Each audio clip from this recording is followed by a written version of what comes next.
All right, Shalom. First and foremost, I'd like to give all glory, honor, and praises to Yahweh, Bahashem, Yahushai. Double honors to the apostle elders, a great millstone who rule well. And salutations to all you brothers out there pushing this word in love, truth, sincerity, and humility. Once again, it's the brother Shatia from the Chicago camp coming back to you with what I hope is another quick and edifying sit down. And, before let me get this scripture first. Isaiah 29 and 15. And it says that, woe unto them that seek deep to hide their counsel from Yahweh, and their works are in the dark, and they say, who seeth us, and who knoweth us? And this is the first thing that I thought about, because I'm sure for a lot of you brothers out there who are on YouTube and TikTok and maybe on other social media websites, distraction or not, this is about to be a very big thing. Just read that. I'm not going to say anything, but just read that. Okay? And so this is a guy that's telling you about what happened in the grimy underworld of very powerful men who like to do unusual things to underage children. Okay? They're talking about how this interview is absolutely, it'll just shake you to the core, because you can't, it's very hard to believe for many people that you have folks in this world who are that depraved, that morally void. Is depraved the word I want to use? Let me make sure.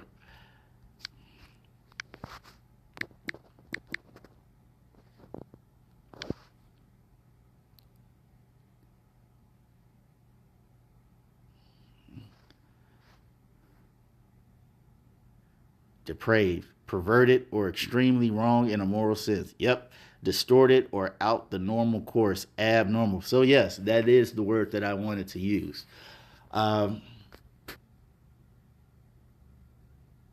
Yeah, many of these people are saying that they listen to the interview and it's very long, but it grips you from beginning to end. And they said that this interview is going to be very huge, and the guy names names. I mean, you can see. I don't know if you can see on the screen the 4 or 5 names that are on there that he personally said, and this is going to get a lot of pushback, because this is something that Bad Uncle Esau, the so-called white man, the wild man, this is his number one super dirty secret, because all his power, his magic, his witchcraft is linked to this type of immoral dealings. As we read in Isaiah, the Lord said destruction to these people. Let's read that again. Isaiah 29 and 15. It says, woe unto them that seek deep to hide their counsel from Yahweh, and their works are in the dark. And they say, who seeth us? Meaning destruction to people who try to hide what they're trying to do from the Lord, and their works are in the dark. Because if your works are in the dark, that means it's bad, because the truth is the light.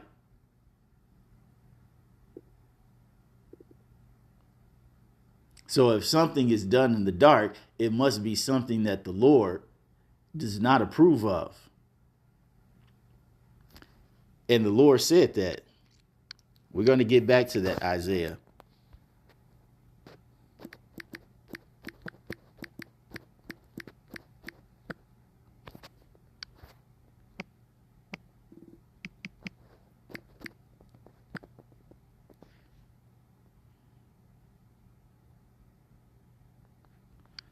This is John 3 and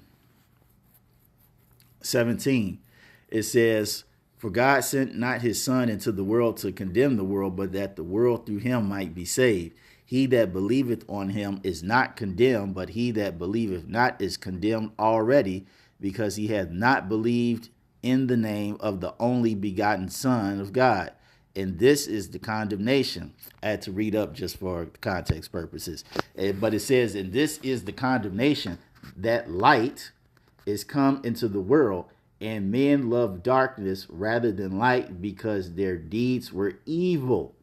For everyone that doth evil hateth the light, neither cometh to the light, lest his deed should be reproved." And that's why when we're in Isaiah, that 29th chapter, in that 14th verse, 15th verse, this is why it says woe, meaning destruction to them.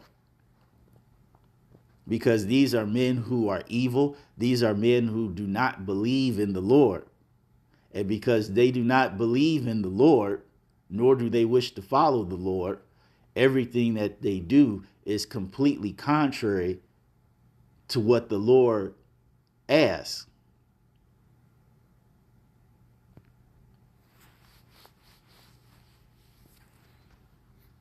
And because everything is contrary to the Lord, they know he won't like it. And this is why what you were seeing, this is why they try to keep it such a hush-hush thing. But now the cat's out the bag. And they do it, as we read in Isaiah, they have the mentality of who seeth us, who knoweth us. Basically, who sees us, who's going to find out? The Lord is going to find out. Because as the scripture says,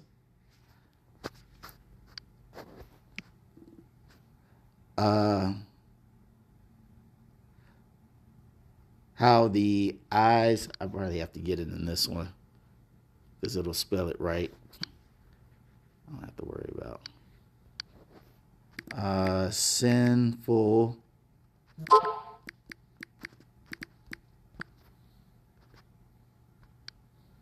Amos 9 and 8. Right? Because the Lord is going to find out all these things. Amos 9 and 8. And it says, "Behold,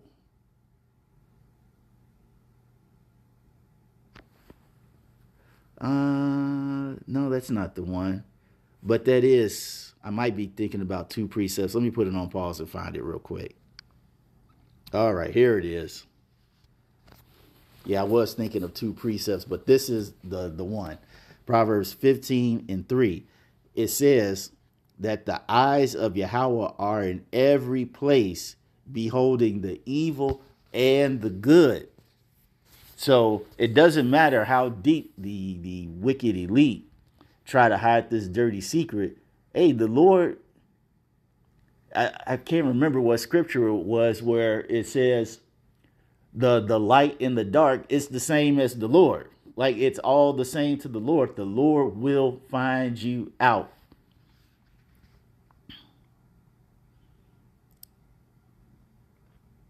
What did it say in Isaiah? Who seeth us? Who knoweth us? Who sees us? Who's going to find it out? The Lord is going to find it out. Once again, Proverbs 15 and 3, the eyes of Yahweh are in every place. Literally, every place. The Lord has angels everywhere snitching. That is the angel's number one job, to go and snitch. Beholding the evil and the good. So all this stuff that the elites are doing, the Lord sees it. And he's making a way in these last days to bring this deep, dark, dirty secret to the forefront. All right. I was just watching a few of those TikTok videos, And as I said before, some people said they're not even going to listen to it because of the content in general, and some people just hearing what other people have said, they can't bring themselves to listen to it. They said it's just too much for them.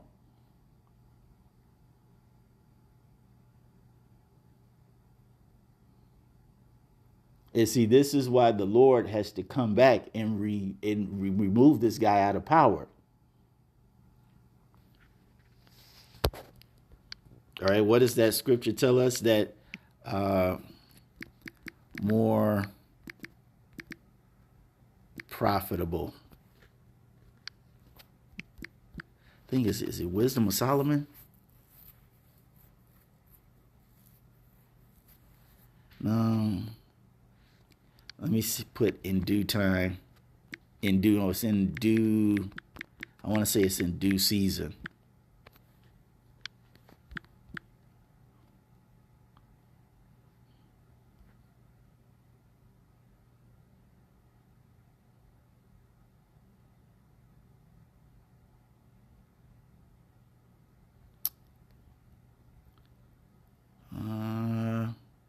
Hold on. Let me put it on pause real quick. This is Ecclesiasticus 10:4. It says, the power of the earth is in the hand of Yahweh, and in due time he will set over it one that is more profitable. And that one that is more profitable is Yahweh Shai. And he has to move this guy out of the way.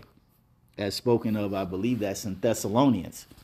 Okay, he has to move this guy out the way, because until this guy gets brought down, all these vile things are going to continue.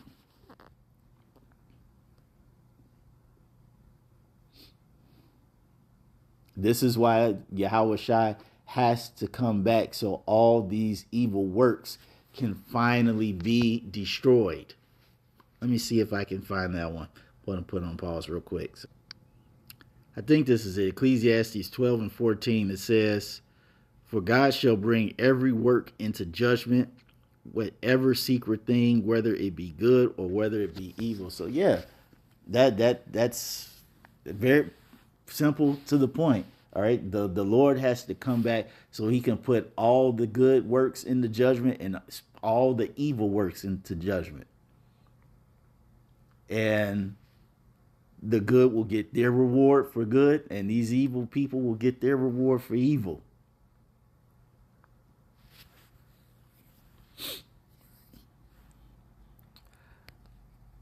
You know, I will say that if by chance this interview starts catching momentum, don't be surprised if an untrue flag incident pops up out of so-called nowhere. But that's all I wanted to say on this. I hope you all were edified. Till the next time, we're going to say shalom.